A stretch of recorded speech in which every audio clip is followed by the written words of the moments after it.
Hello hi friends, ಇವತ್ತು ಮಜ್ಜಿಗೆ ಮೆಣಸಿನಕಾಯಿ ಮಾಡೋದು ಹೇಗೆ ಅಂತ ನೋಡೋಣ.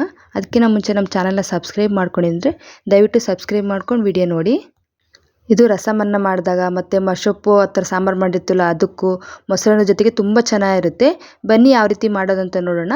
ಇಲ್ಲಿ ಒಂದು 300 ಗ್ರಾಮಷ್ಟು ಹಸಿಮೆಣ್ಸಿನ್ಕಾಯಿನ ಖಾರ ಇಲ್ಲದೇ ಇರೋದು ತೊಗೊಳ್ಳಿ, ಖಾರ ಇರೋದು ಬೇಡ. ಇದಕ್ಕೆ ಈ ಥರ ಮಧ್ಯಕ್ಕೆ ಫುಲ್ ಎಲ್ಲ 2 ಭಾಗ ಆ ಥರ ಬರೋ ಥರ ಮಾಡ್ಕೊಬೇಕು. ಮಜ್ಜಿಗೆ ಎಲ್ಲ ಒಳಗಡೆ ಹಿಡಿಬೇಕಲ್ವ, ಅದಕ್ಕೆ ನೀಟಾಗಿ ಫಸ್ಟ್ಗೆ ನಾವು ತೊಳೆದಿರ್ಬೇಕಲ್ವ. ಮೆಣಸಿನ್ಕಾಯಿ ಎಲ್ಲ ತೊಳೆದು ಒಣಗಿಸ್ಕೊಂಡು ಸ್ವಲ್ಪ ತೇವೆಲ್ಲ ಆರೋ ಥರ ಮಾಡ್ಕೊಂಡಿರ್ಬೇಕು. ನಾವಿಲ್ಲಿ ಉಪ್ಪು ಹಾಕಿ ಸ್ವಲ್ಪ ಹುಳಿ ಬರ್ಸಿರೋ ಮಜ್ಜಿಗೆನ ಹಾಕ್ಕೋಬೇಕು. ಇದಕ್ಕೆ ಸಪ್ಪೆ ಇರೋ ಮಜ್ಜಿಗೆ ಹಾಕ್ಕೋಬಾರ್ದು. ಸ್ವಲ್ಪ ಹುಳಿ ಇದ್ದರೆ ಒಳಗಡೆ ಉಪ್ಪು ಖಾರ ಹಿಡಿಯುತ್ತೆ. ಸ್ವಲ್ಪ ಖಾರ ಎಲ್ಲ ಹೊಡಿಯುತ್ತೆ. ಹಸಿಮೆಣ್ಸಿನ್ಕಾಯಿ ಖಾರ ಇದ್ದರೂ ಸಹ ಸ್ವಲ್ಪ ಆದರೂ ಖಾರ ಇರುತ್ತಲ್ವ ಮೆಣಸಿನ್ಕಾಯಿ. ನೋಡಿ ಈ ಟೆಕ್ಸ್ಚರಲ್ಲಿ ಇದೆ ಮಜ್ಜಿಗೆ. ಜಾಸ್ತಿ ನೀರು ಇರಬಾರ್ದು, ಮಂದನೂ ಇರಬಾರ್ದು. ಈ ರೀತಿ ಇದ್ದರೆ ಸಾಕು ನಮಗೆ. ಈಗ ಇದನ್ನು ಒಂದು ನೈಟೇ ನಾನು ಮಿಕ್ಸ್ ಮಾಡ್ಕೊತಾ ಇದ್ದೀನಿ. ನಾನು ಆಗಲೇ ಸಾಯಂಕಾಲ 6 ಗಂಟೆ ಹಂಗೆ. ಬೆಳಗ್ಗೆ ಮತ್ತೆ ಇದನ್ನು ಒಂದು 7-8 ಗಂಟೆ ಮಕ್ಕಳೆಲ್ಲ ಕ್ಲಾಸಿಗೆ ಹೋದ್ಮೇಲೆ ಈಗ ಒಣಗಿಸ್ಕೊಳ್ತಾ ಇದ್ದೀನಿ. ಇಲ್ಲಿ ಇದನ್ನು ಮಾಡಬೇಕಂದ್ರೆ ಸ್ವಲ್ಪ ಬಿಸಿಲು ಚೆನ್ನಾಗಿರಬೇಕು ನಮಗೆ. ಚೆನ್ನಾಗಿ ಬಿಸಿಲಿಗೆ ಒಣಗಿ ಮತ್ತೆ ಮಜ್ಜಿಗೆಯಲ್ಲಿ ನೆನೀತಾ ಇದ್ದರೆ ಒಂದು 3 ದಿನ ಆದರೂ ಆಗಬೇಕು ಇವನ್ನೆಲ್ಲ ಹಾಕೋದಕ್ಕೆ ನಮಗೆ. ಈಗ ಒಂದು ಪ್ಲೇಟಿಗೆ ಎಲ್ಲ ಟ್ರಾನ್ಸ್ಫರ್ ಮಾಡಿಕೊಂಡು ಬಿಸಿಲಿಗೆ ಇಟ್ಕೊಂಡ್ಬಿಡೋಣ. ಈ ಮಜ್ಜಿಗೆನ ಚೆಲ್ಲಬಾರ್ದು ನಾವು. ಮತ್ತೆ ಒಣಗಿಸಿ ಮತ್ತೆ ಅದೇ ಮಜ್ಜಿಗೆಯಲ್ಲಿ ಹಾಕೋದ್ರಿಂದ ನಾವು ಹಾಗೆ ಇಟ್ಟಿರ್ಬೇಕು ಮಜ್ಜಿಗೆನ.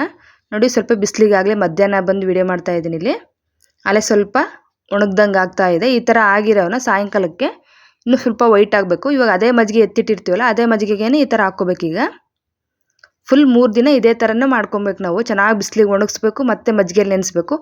ಒಂದು ವೇಳೆ ಬಿಸಿಲು ಬರಲಿಲ್ಲ ಅಂತಂದರೆ ಸ್ಟವ್ ಕೆಳಗಡೆ ನಾವು ಅಡುಗೆ ಮಾಡುವಾಗ ಹೀಟ್ ಇರುತ್ತಲ್ವ, ಅದ್ರ ಕೆಳಗಡೆ ಪ್ಲೇಟಲ್ಲಿ ಹಾಕ್ಬಿಟ್ಟು ಇಟ್ಕೋಬೋದು. ಯಾಕಂದರೆ ಒಂದೊಂದು ಸತಿ ಮಳೆ ಮೋಡ ಮುಚ್ಕೊಂಡಿರುತ್ತೆ. ಆಗ ಮಜ್ಜಿಗೆಗೆ ಸ್ವಲ್ಪ ಡ್ರೈ ಆದ್ರೇ ಮಜ್ಜಿಗೆಗೆ ಹಿಡಿಯೋದಲ್ವ, ಅದಕ್ಕೆ ಆ ಥರನೂ ಮಾಡ್ಕೊಬೋದು ನಾವು. ಬಿಸಿಲಿದ್ರೆ ಅಂತೂ ತೊಂದರೆ ಇಲ್ಲ, ಚೆನ್ನಾಗಿ ಒಣಗಿಸ್ಕೊಂಡ್ಬಿಟ್ರೆ ಸಾಕು. ಈಗ ನಾವು ಮತ್ತೆ 2ನೇ ದಿನ ಬೆಳಗ್ಗೆ ನಾನು ಈ ಥರ ಒಣಗಿಸ್ಕೊಳ್ತಾ ಇದ್ದೀನಿ. ಇದೇ ಥರನೇ 3ನೇ ದಿನ ಸಹ ಅದರಲ್ಲಿ ಮಜ್ಜಿಗೆ ಮುಳುಗಿಸಿ ಮತ್ತೆ ಇನ್ನೊಂದು ಸತಿ ಆ ಥರ ಒಣಗಿಸ್ಕೊಂಡ್ಬಿಟ್ರೆ ಮಜ್ಜಿಗೆ ಮೆಣಸಿನ್ಕಾಯಿ ರೆಡಿ ಆಗಿಬಿಡುತ್ತೆ. ತುಂಬ ಚೆನ್ನಾಗಿರುತ್ತೆ. ವರ್ಷಾನುಗಟ್ಲೆನೂ ಸ್ಟೋರ್ ಮಾಡಿ ಇಟ್ಕೊಬೋದು. ಹೊರಗಡೆ ಅಂಗಡಿಯಿಂದ ತರೋದಕ್ಕಿಂತ ಈ ಥರ ಮನೆಯಲ್ಲೇ ಒಂದು ಸತಿ ಮಾಡ್ಕೊಂಡ್ಬಿಟ್ರೆ ತುಂಬ ಈಸಿಯಾಗಿರುತ್ತೆ, ಅಷ್ಟೇ ಟೇಸ್ಟಿಯಾಗೂ ಇರುತ್ತೆ. ನೋಡಿ ಈ ಥರ ನಾನು 3-4 ದಿನಕ್ಕೆ ಇಷ್ಟು ಒಣಗಿದೆ. ಈಗ ನಮ್ಮ ಮನೇಲಿ ಬಿಸಿಲು ಚೆನ್ನಾಗಿರಲಿಲ್ಲ, ಅದಕ್ಕೆ ಸ್ವಲ್ಪ ಲೇಟ್ ಆಗಿದೆ. ಚೆನ್ನಾಗಿ ಬಿಸಿಲು ಬಂದರೆ ಅಂತೂ ಒಂದೇ ದಿನಕ್ಕೆ ಚೆನ್ನಾಗಿ ಒಣಗಿಬಿಡುತ್ತೆ ಮೆಣಸಿನ್ಕಾಯಿ. ಚೆನ್ನಾಗಿ ಒಣಗಿಸಿ ಸ್ಟೋರ್ ಮಾಡಿ ಇಟ್ಕೋಬೇಕು. ಈ ಕಡೆ ಚೆನ್ನಾಗಿ ಕಾದಿರೋ ಎಣ್ಣೆಗೆ ಈ ಥರ ಹಾಕ್ಕೊಂಡು ಒಂದು ಸ್ವಲ್ಪ ಗೋಲ್ಡನ್ ಕಲರ್ ಬರೋ ತನಕ ಚೆನ್ನಾಗಿ ಫ್ರೈ ಮಾಡ್ಕೊಬೇಕು. ಜಾಸ್ತಿ ಹಸಿಯಾಗಿ ಇದ್ದರೆ ಟೇಸ್ಟ್ ಬರೋಲ್ಲ. ಈ ಥರ ಫುಲ್ ಬ್ರೌನ್ ಕಲರ್ ಬರೋ ತನಕ ಚೆನ್ನಾಗಿ ಮಾಡಿಕೊಂಡ್ರೆ ಚೆನ್ನಾಗಿರುತ್ತೆ ಟೇಸ್ಟು. ನೋಡಿ ಈ ಥರ ಆಗಿದೆಯಲ್ಲ, ಈಗ ಪ್ಲೇಟಿಗೆ ಎತ್ತಿಟ್ಕೊಂಡ್ಬಿಡೋಣ. ತುಂಬ ಚೆನ್ನಾಗಿರುತ್ತೆ ಇದು ಟೇಸ್ಟ್ ಸಹ ತಿನ್ನೋದಕ್ಕೆ. ನಿಮಗೆ ಯಾರಾದರೂ ಈ ರೆಸಿಪಿ ಗೊತ್ತಿದ್ದರೆ ಕಾಮೆಂಟ್ ಮಾಡಿ. ನೀವು ಇದೇ ಥರನ ಮಾಡ್ತಿದ್ದೀರಾ ಅಂತ ಕಾಮೆಂಟ್ ಮಾಡಿ. ಫ್ರೆಂಡ್ಸ್, ನಿಮ್ಗೆ ಈ ವಿಡಿಯೋ ಇಷ್ಟ ಆಗಿದ್ದರೆ ಅಟ್ಲೀಸ್ಟ್ ಶೇರ್ ಮಾಡಿ ನಿಮ್ಮ ಫ್ರೆಂಡ್ಸ್ಗೆ, ಫ್ಯಾಮಿಲೀಸ್ಗೆ.